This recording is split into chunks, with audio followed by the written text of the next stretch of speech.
ابن سینا نے اتنی مختلف چیزیں دریافت کی، اتنے سارے مختلف موضوعوں پر لکھا کہ یہ میرے لیے ناممکن بات ہے کہ ان کا جو تمام کام ہے اس کی میں سمری ایک چھوٹے سے لیکچر کے اندر پیش کر دوں۔ کیمسٹری کے اندر انہوں نے ڈسٹیلیشن کی، اروما تھراپی کی انہوں نے بنیاد رکھی،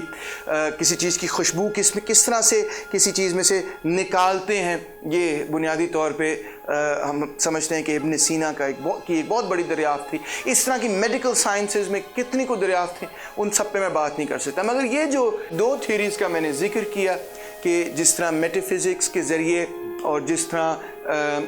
ایرسٹوٹل اور نیو پلیٹنزم کو کلام کے ساتھ کمبائن کیا، ایگزسٹنس اور ایسنس کی جو ڈفرینسیشن پیدا کی، اور اس کے علاوہ جو نیسیسری کنٹینجنٹ اور امپاسبل آنٹولوجیکل بینگز پیدا کیے، اور فلوٹنگ مین آرگیومنٹ، میڈیسن اور نیچرل فلسفی کے علاوہ جو میٹا فزکس کے حوالے سے یہ ابن سینا کے سب سے زیادہ اثر انداز انفلوئنشل خیالات رہے۔ ابن سینا کا اثر یورپ کی سوچ پر بہت بڑا تھا۔ Thomas Aquinas, Albertus Magnus, William of Auvergne, psychology کی جو تھیوری آف نالج ہے، یہ ایک پورا ایک سکول بنا جس کو ویسٹرن لوگ مغرب کے اندر کہا جاتا تھا ایوسینزم، کیونکہ وہ ابن سینا نہیں کہتے تھے، وہ ابن سینا کو ایوسینا کہہ دیتے تھے، لہٰذا وہ ایوسینزم ایک سکول بنا 12ویں صدی کا،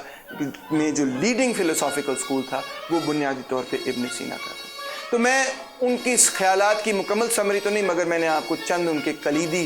جو خیالات ہیں اور جن کا بڑا انفلوئنس ہوا یورپ کی سوچ پہ، وہ میں نے آپ کی خدمت میں بیان کیے۔ مگر ایک چیز میں مزید اس میں ایڈ کرنا چاہوں گا کہ 12ویں صدی کے بعد ہم دیکھتے یہ ہیں کہ ابن سینا کی وفات کے بعد بلکہ